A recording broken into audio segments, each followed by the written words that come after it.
did make me feel like Hitman. Yeah, I know how that sounds, but seriously, this port kinda changed the whole vibe of this game. Like, I wasn't just playing Hitman, I became the emotionless, barcode-tattooed, bald-headed assassin himself.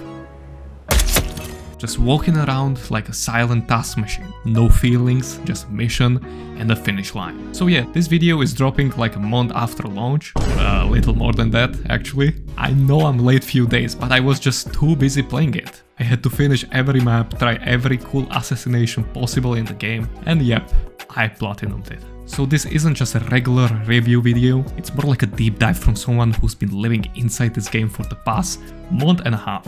And honestly, this video is an excuse so I can just glaze this game, because it's simply that good. But there's also a few little things holding it back from being a total VR masterpiece. So here's my little review / retrospective for people who already own it and those who are on the fence if they should buy it.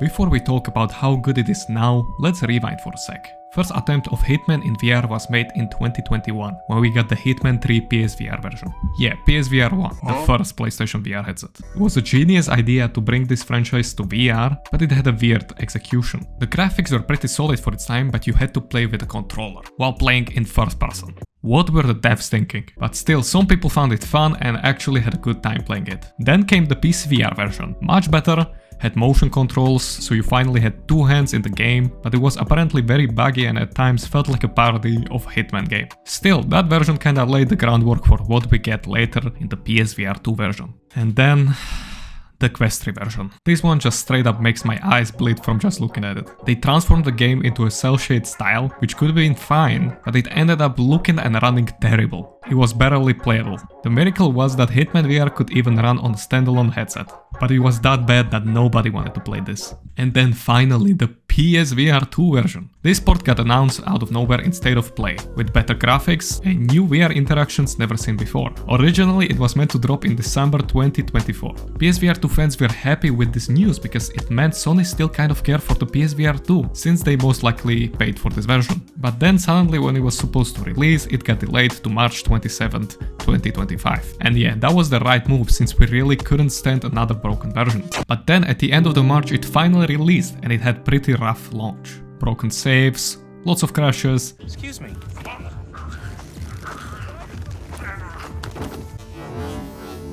A bugged holster that made random noises while you moved your hands in the game.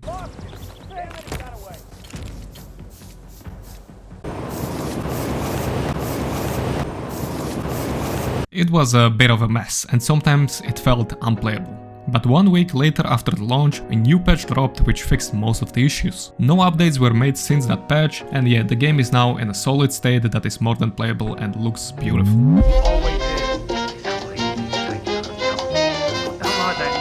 Honestly, playing Hitman in first-person VR feels like a whole different game. I tried the flat screen version of Hitman after, and it just felt really off. Like in virtual reality, you're literally Agent 47. You're not just pressing buttons, you're actually there. Visiting new maps feel like actually traveling to the country that the map is located in, and it's mind-blowing how much detail they put into every map. One moment you're playing it like a stealth game and trying to do the story missions to get unique assassinations, and next minute you're a violent psycho knocking people out for no reason and starting shootouts. It's up to you how you want to play. The freedom and the near open worldness of this game is insane too. It even started giving GTA vibes at one point because you can do literally whatever you want. But for me, the most fun stuff is just throwing people around. It's dumb as hell and never gets old. Like uppercutting someone with your fist and watching them fly across the sky. 10 out of 10. The controls are actually really good. Not perfect though, but good enough that I never got annoyed. You can manually reload guns and there are awesome haptics and adaptive triggers when firing the guns. Also opening doors with just a physical touch, it just all feels so awesome. And yeah, some things switch to third person like climbing or blending in, but honestly, it's fine. It actually helps with clarity of the environment and it doesn't break immersion too much. The main selling point of this PSVR2 port is that they newly added VR specific interactions. You can turn wolves, open containers with your hands to dump bodies, and stuff like this makes the game feel so much more natural.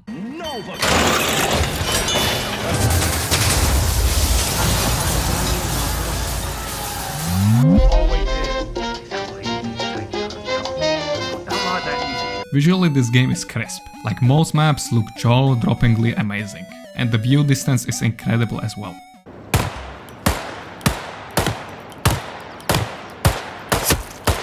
But not all of them are optimized. Some of the Hitman 2 maps like Mumbai look a bit blurrier and washed out, which is understandable because it's a huge map with ton of NPCs. Also yeah, it's reprojected 60 FPS to 120. You'll notice it when smooth turning, but otherwise it doesn't really ruin the gameplay. One thing that did bug me though is that the eye tracking sometimes makes certain textures like trees or detailed furniture go pixelated when you're not looking at them. It's subtle, but it's there and you can sometimes notice it. So nobody's really been talking about that, but it's definitely a thing.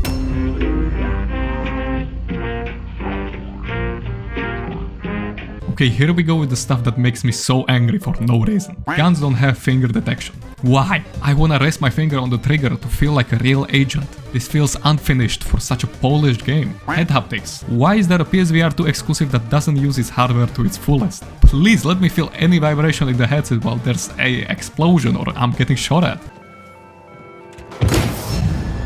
Holding corpses. Why can't we only grab them by the neck? Like, come on, let me drag them by the legs. All the VR versions let you do that, so why can I not do it now? Dragging people into containers. It takes forever for some reason. It's just so slow. This could be easily fixed. Again, none of this ruined the game, but these are the tiny polished things that if fixed would push this to a perfect VR game. You get all the missions from Hitman 1, 2 and 3. That's 21 full maps, which is already wild. That's a whole lot of game that you can usually find for around $30 on sale. The only downside, if you're trying to get the Hitman 2 DLC maps that are also playable in VR, they're unfortunately locked behind the $30 deluxe upgrade. Ain't no way I'm spending that much just to buy the maps alone. It's kind of lame that that's the only way to get more content. But I think it's alright if you're satisfied with the number of maps you get to play without DLC. If you already own Hitman 3 on PS5 and have a PSVR2, this is a no-brainer. Sure, it could have been a free upgrade like we were used to with RE4 and RE4 VR ports, but honestly, the $10 price tag is worth it. It's one of the most fun, content-rich and replayable VR games out right now. It's not perfect, but it's so damn close to it, and it's a shame that it's probably not gonna get any more support from the devs. But if you're playing the PSVR2 version right now, let me know in the comments what's your favorite map out of the whole game. I'm really curious. Oh god, you must think I'm just one giant contradiction, but, you know, if you want to be an artist, you need to follow your heart. Don't you think? Yeah.